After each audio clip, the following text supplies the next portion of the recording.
Here we're going to look at question 16 from section 2 of the ENGAA 2018 paper. So in this question we're given the following power cable, which consists of 7 different wires, 6 aluminium ones and 1 copper one in the centre. So we're told that the total mass of this wire is going to be m and it has a length L. The question then goes ahead and tells us some properties of aluminium and copper, such that the density of aluminium is given by this value D and has a resistivity of 3 rho. Then the density of copper is going to be 3D and the resistivity of 2 rho. So with this information, the question asks us to find the resistance of the cable. If you would like to have a go at this question yourself, please pause the video now, otherwise let's have a go at solving it. Now this question is a bit of a longer one, so perhaps the first thing we could do is think of a bit of a plan as to how we can go about answering it. So the first thing we should probably do is use some of the information we're given, such as the resistivities, and we could calculate the resistance of each of our 7 wires. So how do we do this?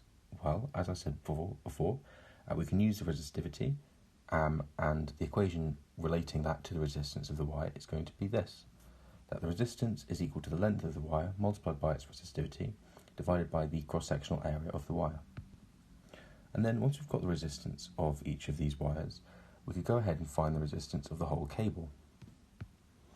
But how are we going to do that? Just because we've got the resistance of each of these wires, why does that mean that we can find the resistance of this whole cable? Well, these wires are each in parallel to one another, so we can just use our rule for adding resistors in parallel. Since these are essentially just long resistors, they've all got this resistance. So total resistance, or the reciprocal of total resistance, sorry, is just going to be equal to the reciprocal of each of the resistances of the wires added together. So then this is going to give us our final answer, so that's all we need to try and think about.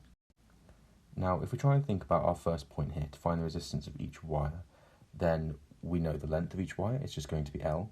We know the resistivity of each of the wires, they're just given here in this table from before, but we don't know the area of each of the wires. So we need to try and think of some way of doing that. Now, we've also been given some other information in the question, such as the total mass of our cable and the density of each of our materials. Since we're not going to have to use that in this second point here, we're probably going to have to use it up in this first one. So I'd make a guess that doing that is going to give us some expression for A. So let's have about a bit of a think as to how we could use these.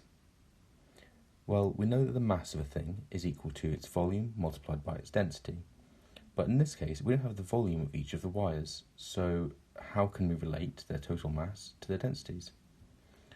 Well, we know the cross-sectional area of each of the wires is just going to be this value here, A. And we also know the length, so multiplying these together, the area multiplied by the length, we'll get the volume.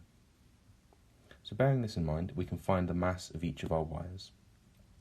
So the mass of the aluminium wires, each will just be their area multiplied by their length multiplied by their density. And we can do the same thing for the copper wires here, which is going to be the same but with a 3 at the front because the density is 3 times as much. And then this is going to be helpful because we are told that the total mass of our cable is m. So we can say that 6 of these aluminium wires plus this 1 copper wire is going to equal our total m. So 6 aluminium plus 1 copper, is just equal to our total mass. And we can simplify this just by adding these two together, and we can then divide through by 9LD to get an expression for A in terms of variables which we were given in the question. So with this information we can go ahead and find the resistance of each of the wires, since we know each of the 3 variables in this equation. So if we want to go ahead and start with the aluminium wire, then substituting in the resistivity of 3 rho, our length L, and the expression for our cross-sectional area, then we get this, which we can rearrange just by sorting out our first part of the equation here, to get that the resistance is equal to 9L squared D over M multiplied by 3 rho, which of course then becomes 27L squared rho D over M, just by multiplying together these two parts. We can do exactly the same thing for our copper wire, so substituting in a different resistivity, then we get this, exactly the same constant at the front, multiplied by 2 rho, which of course just simplifies in a similar way, and then multiplying together we get the resistance of our copper wire being this.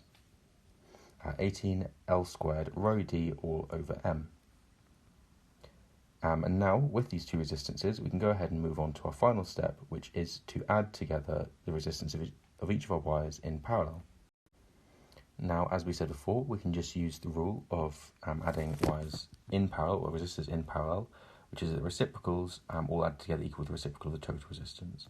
So the reciprocal of the total resistance is just equal to 6 multiplied by the reciprocal of the resistance of our aluminium resistor or wire, just since we have 6 of these wires in our cable, plus the reciprocal of the resistance of one of our copper wires, since we just have one down the middle. Then substituting in the expressions which we just found on the previous page, we get this. And then if we go ahead and multiply by this factor of 6 and cancel it with our 27, then this simplifies to 2m over 9l squared rho d, with this fraction staying exactly the same. And then since we have this common denominator of 18 and 9, we can add these just by multiplying this first factor by 2 to get this single fraction of 5m over 18l squared rho d as the reciprocal of the total resistance. Of course, with this we can then just find the reciprocal of it to get the total resistance, which is going to be 18l squared rho d over 5m, which is just going to correspond to answer A given in the question.